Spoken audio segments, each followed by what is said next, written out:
Welcome to this YouTube channel on how to buy businesses no cash down. I'm Carl Allen and I've been buying businesses for almost 25 years, more than 250 deals in 17 countries.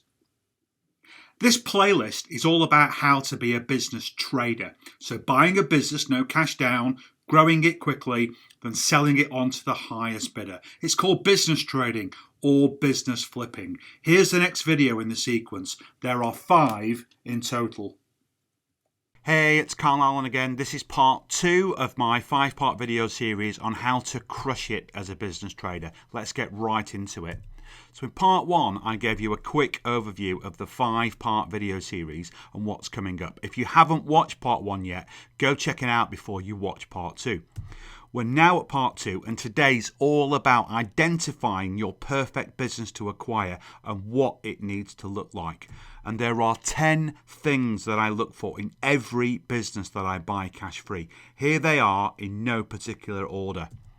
So number 1, the business can survive despite itself. So in other words, although the business may be stagnant or struggling to grow, it should be able to at least sustain itself in the medium term. It should be fundamentally resilient with solid systems in place, even if it's not as efficient as it could be.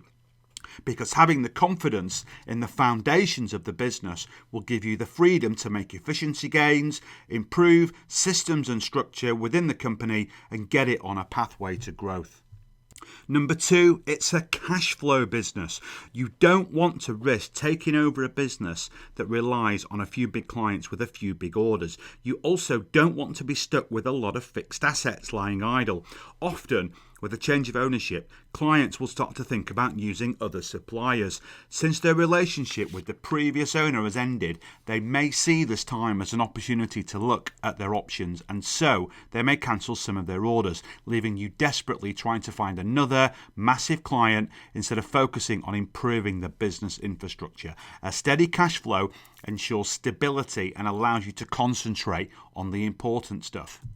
Number 3, the business provides a consumer or business staple product or service. Now, a staple is something that everyone needs, even during economic downturns. Could be basic food items, haircuts, alcohol, clothing, components for engineering or manufacturing, IT that makes you more efficient, pharmaceuticals for drugs, etc.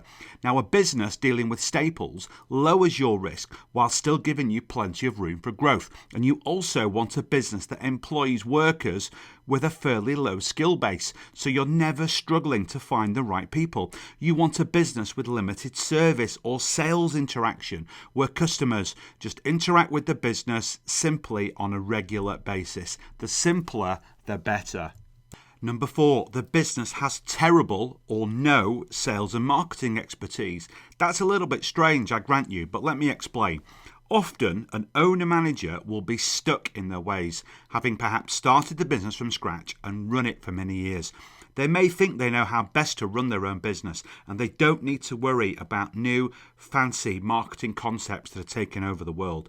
Cash flow businesses thrive on word of mouth and repeat customers. There are sometimes fantastic opportunities to increase sales and revenue in a sleepy business just by employing smart and cost-effective marketing strategies. Number 5, a competent manager is in charge of the business. You need someone capable to work in the business while you work on the business. You need to be able to trust your manager to keep the business running smoothly in your absence and driving operations.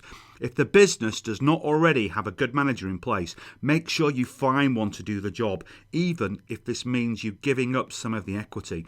You do not want to be concerned with the day-to-day stresses of operationally running a business while you're trying to strategically build it up. Number 6, there is a potential upside that can be realised quickly. Now, I look for a minimum of $10,000 of profit growth per month within the first 3 months for every business that I'm buying. And often, the owner-manager in the business cannot see the wood for the trees. They may have been working in the business for too long, stuck in their tried and true ways, and so they miss possible opportunities for growth.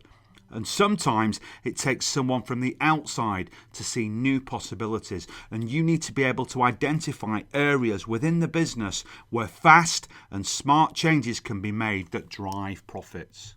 Number 7, the business is a bargain, because the business you acquire will either be completely free, where you just take over the lease and other liabilities, or any money you're paying for that business is paid for from either financing the business's assets and or deferred payments, commonly called vendor finance, and this is paid using the future profits of the business. It shouldn't cost you $1 of your own money. You must also be able to take cash out of the business for yourself at closing. It's about being creative and making the financial structure of the business work for you. Number 8, the owner is desperate to get out of the business. Perhaps there is a tired and frustrated owner-manager in charge that just wants to quit and move on to enjoy retirement or a new challenge. Maybe a portfolio investor needs to cut ties with the business to focus on new opportunities, or the business may be owned by a large corporate that is looking to shed its non-core assets, non-core subsidiaries. So basically, you're looking for an owner who will be grateful for you taking up the business off their hands, and you would just be surprised how many of these businesses there are. There's actually 2.44 million businesses like this just in the UK and USA alone. Check out my video on this channel that goes into that specific data point. Number 9, the seller values a safe pair of hands more than cash. Now, even though the owner may be keen to get rid of their business, they may feel a deep connection to it. After all, they may have started this business themselves and worked hard to make it a success, investing their time, their energy, and their emotions into it over many years. It can be very important to them that their baby continues to thrive long after they're gone. If you can convince the seller that your goal is to build on their hard-earned reputation and brand, protect the employees, and grow the business to the next level and make it stronger, then that will mean a lot more to the vast majority of these 2.44 million sellers than cash at the end of the day. Number 10, the business has enough working capital to survive for at least 6 months. You don't want the stress and anxiety of not knowing if the business will go under while you're making all these positive changes. So you need to analyse the balance sheet of the business and ensure that there's sufficient working capital to keep things ticking along while your new systems and strategies are put in place. And those are the 10 things that I always look for in any business that I buy. So that's it for part 2. Now in part 3, I'm going to take you through the 10-step closing process that I've created, and it's got 250 plus deals as a track record. It shows you how you can find tons of these businesses and close the ones that are uniquely mapped to you. So that's it for this particular video. The next video in this playlist will follow, and please check out all the other playlists and videos for everything you need to know to learn how to buy a business no cash down. In fact, I've crammed everything that you need to know into a special 90-minute webinar titled 3 Insider Secrets to Buy a Profitable Business Inside of 99 Days Without Cash or Knowing How to Run a Business. And here are the 3 big secrets, the 3 killer training topics. Think of these as hurdles to you becoming a business owner. First, I'll show you exactly what the 10 steps are to buy a business, and you must follow these in order. It's really critical. Second, I'll show you lots of case studies of deals structured using OPM, other people's money, and it's no more difficult than high school math. And finally, I'll show you how you can get others to operate the businesses for you, so you can do other things like spend time with your family or buy other businesses whilst enjoying the cash flow that your new business is generating for you. So to register for this groundbreaking training, just click on the link underneath this video on YouTube or type in this link into your browser. It's bit.ly/buy-my-business. And I'll see you on air sometime in the next week. Until then, bye for now.